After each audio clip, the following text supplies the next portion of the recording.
A said member of the DUNAMIS International Gospel Center, Kepukepu Onyema, in a video making rounds on social media, appealed to the senior pastor of the church, Paul Eneche, to refund investments that he claims to have made for several years in the kingdom of God. In the video, Onyema stated that he is making the appeal because of the dire economic hardship in Nigeria, as the government and even banks have failed him. Onyema added that he is no longer interested in going to heaven and is ready to go to hell if it means that his money will be refunded. Let's take a look. I was making a research in my library and I discovered that I have an investment in the kingdom of God. Right now, I am no longer interested. I don't want to die in hunger before my time. Please, I am no longer interested of the kingdom of God there. I joined your church in the year 2008. In 2011, I became a full member. I went for membership class. I was given a certificate of membership. I still furthermore for disciple and leadership. I got my certificate. At the end, I still furthermore for diploma, DUNAMIS School of Ministry. I got the certificate, so I have everything to let you know, everything in my house. Look at it in 2013, manifesting His glory. Let's forget about the offering and the gifts that I give to churches, to not only in your center, in branches. I give to them altar and so many. I don't need that. What I need is what I have a proof of. These are my investments to heaven. I don't want that heaven again. At least I have made up my mind to go to hell. Please, I need my money. I'm no longer interested in heaven. Please, if you can listen to me, I will be. My knees are on the ground. I'm serious. I'm not joking. I need that investment now. I need that investment now. I was brainwashed to spend all this money. I was not with my senses. Right now that I'm in my senses, I need this money and I will be grateful. Thank you. Ayo, while people are cracking up and laughing at this is a very, very serious conversation to have. This man does not want to go to heaven again. He's ready to go to hell. I mean, he said that his investment for it. There's so many angles to this story. Number one, I want to acknowledge because he's valid. I cannot understand what his journey has been, his pain, what his experiences are. However, Mr. Man, sorry to say, that is he going to ask for a refund on education, on the fees he's paid for education? Because there are many fees along the way that he's talked about investment, because at least aspirationally, he went to school to have a better chance at life. Is going to ask for that? I can't imagine going to invest in maybe property and asking them to. There's just so many funny things. I can't take the meat of his case seriously. Maybe he should sue the church. I don't know what to say about I just before we wrap up, I will just very quickly mention, I feel so sorry for this man. I am sad, and I hope that churches will watch this and they will say, come, let us help you. That is more important, because this is not funny. The church is not the government. People need to be realistic it's his tithes that he's talking about. Yes, but the churches need to help him. In the name of Obioma, good evening, our followers all over the world. It's a boy, Kepukepu, yes, Ora Gananya of Abia State, the former Supervisory Council of Wars from Abanot, the only photojournalist in Abia State, citizen journalist, Kepukepu worker with me, Abukunda Abia, Information Minister of Abia State. You know, here I couldn't go now. That can be my baby. And on a Imaba, Eva, Webana, or Emelugu. And I'm right now, I'm living in Emelugu roundabout. But my baby loves me now, he may not be able to understand the fact that I don't know if because quick one, all the money I join around, you go over my own, the clear, my voice, the clear. So I continue because people have already joined. Yes, people are joining Allah, but people have a better. So I want now to clear. We're going to proceed. No way, breaking news now. I know the clear. We go back and proceed. People are joining. People them. I want to miss. You go back. We are going to achieve us. I want to clear. I want my voice to be clear. Please let me know. We are proceed. I'm going to one speed. Then I run about. I'm doing the run about. I don't want one speed. I'm going to move your man. I have the focus. And I have one mother war. I'm going to go one speed all around. Because the delay. The delay is shaking the DJ. So all speed and about the mumpa or the muscle much. And even as we speak, I wrote about the roundabout, they are still in progress. But they put the Shalamapo saga design here. I maybe one apples in plenty. In plenty and more I see coming. So and the Eminem come more than they have been working in the night. Yes. Yeah, they have been working in the night. So they are getting set to one help machine they are all. They make a warm most of these things. I can't say most of this in the designer. And as I told you guys before, I want a special thing about this very roundabout. Roundabout like the name of brand with a solar panel, solar fitted, solar powered roundabout. Yes, and it's also a water fountain. Solar panel now we you wanna a wall without electricity. They surrounded the body. Yeah, the house big or there. They make you to a Miliana everywhere. Keep more, your child do where. Or child do where, but you want to. For me, I'm not there before, but for me, all first of its kind. I won't be here before. I won't judges.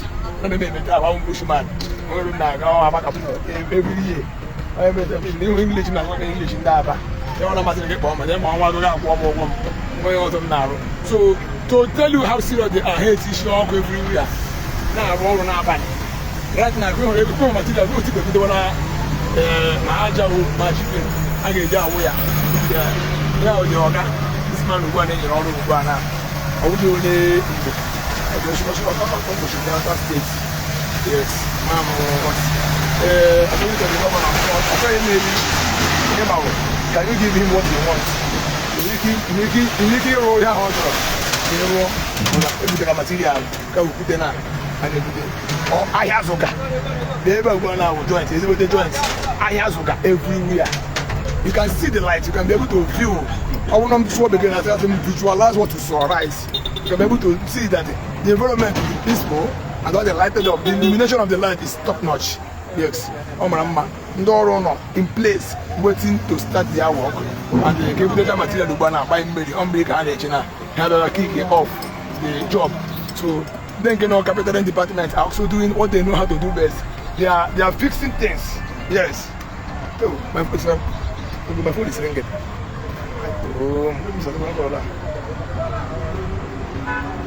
The carpenter. Now everybody is facing it. But I think all are ready. Now the most important thing is Karochaya, God is functional. Arochaya, God them. When he was actually a second hour walk, Emily, Gaffable. So everyone now with the base, the engineering, the control system here, all the piping, all the wiring. Yes, you can see the wiring, conduit wiring. Okuni neganacha, Mamiliana to Elu, everything they both have the sumo site on the side of Ghana. They make another pipe one in the inside package here. You know very well. You can see the black nylon teacher and the block system, so that Omugroto needs to penetrate down at the ties, penetrate down at the thickness of the cement that you hold on the ties. It cannot penetrate through this waterproof. And also through this year, baby, I'm waterproof everywhere. And every waterproof, so that Ogana has in Kimberley. You should be understanding what I'm saying. Only when they won't begin, I'm now, so I'm not in a begin. So you make action here, sit here very, very properly. You make an hour walk if you came with them. I'm watching with the mama and 20 here. I'm neighbor now, some of that now right here. You can watch the family. I want to be neighbor. Now they are not civilization. What do they do up here? You don't take it. How much money I wish? Oh, if we move. Now they are not so big here. And about the whole world. What do they do on the channel? Back to what we are saying. So, what actually brought me here was because it's the fact that this wasn't the first time. I could remember him last seen never before. No. Equipment they are all no. Pipings no. Miri no. Aja Kakabatan Ubana no Tiba Bakreno. So I will be coming here every day, day and night. So that man I will Oh, when the member lab streaming, they say for the matter. I'm compiling this. You want to say draw here, draw here. Remember be the story of Abba. Remember be the story of ABIA State. I bag a good story. But I will give you comprehensive, decent report of all the happenings in pictures and videos. Okay, before became a brother. But this is our sense.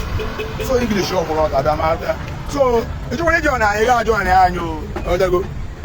John I got your colleague and I want to watch you. Ah, I'll go one day.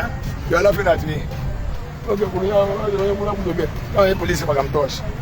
But they pay a transfer. So that is just it. So that is the essence of this live streaming. To always feed you guys, ignite you guys with official happening. Yes, story share 2 stories. You today able motor mpo.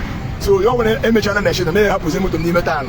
Blue machine. Ba gacha ma cemetery road, ma home road. Gacha bia bulaze machine. Baze keke. Potaka bebe blue motor. All lot of him na lot ugwana. Something happened. Him na ugwa nothing but the truth. Exactly what the guy told me. I will say it. You got the funny to you. You got like a chair. But I will say exactly what the guy told me. Go down on ABIA from Kepukepu Junction on Bala Park as we are coming to park. So, my issue Kepukepu Junction. Everyone has like a MS channel. So, go on ABIA. I tell the guy, hope you see the government of other states is trying.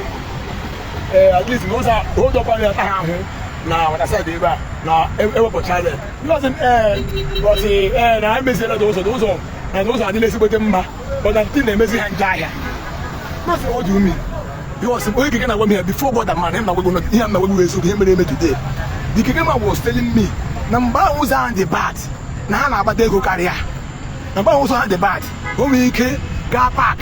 Omike ga bata. Omike ga azikiwe. No, boy, 200. Everything about that side, about one was I always she had here. Return over. God was what now?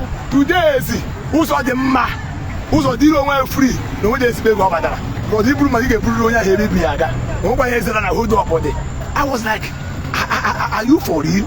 So, I want them Madonna to complain. So, when you make you go, did you brother and ask him? Nah, hold up, who's all jar? Lunasia, but they go. A man told me before God that my hand was going to be human. A man told me this. I was shocked to my bone marrow. Again, no, my house will go. I said, I'm saying, I said, not one but others, we can have one bottle. We can put us all rabbit, not about it all one. Master, but they the police on Eddie Sobun, a bag again. I was a member. Now that was then. My Rubana and Ugo met, and one of something, even about it all the road. Same person I said, all like the hood up. I was like, man, they no good. But he carried me, broom pack, even back, and the result. I don't get for Africa, blue machine, brother. But yeah, now, if not no Korea, there's no way I would have believed that somebody is celebrating a bad road. Is making money with a bad road, with a fair portion of the road, because also it is freely, because they all the water, but they got most of the past, so they do never got wishing them on what I said they will put up on the platform. This is what I saw. Koro with my own Koro eye. He make it. Someone that I'm here. I'm not going to hear what I'm. I want to know about that. We don't have known this. So, Master, by Merumara, I will see share with our people. We don't show them there, but I know to lay. They do hear them in the map. They don't do the most less. They make it with the father. I say, no, say, Mrs. Nuna and Jaya. Are you for real? Anyway, if they don't I'm living back in our one. Then shall I have one? I'm even another Tiga, Android screen. We do mention it. Ebola, my daughter or rebook when I'm not 26. So you're not welcome or 26 of this month. I even booked already.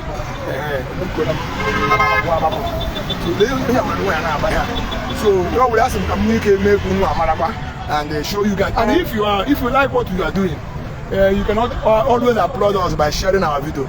I'm mapping a video now, Mama Road, with so many comments. I was impressed. Oh, yeah, some of the motivational factor that we need in this job, just to tap me on the back, say, you made it. Oh, in a share of it. You are not.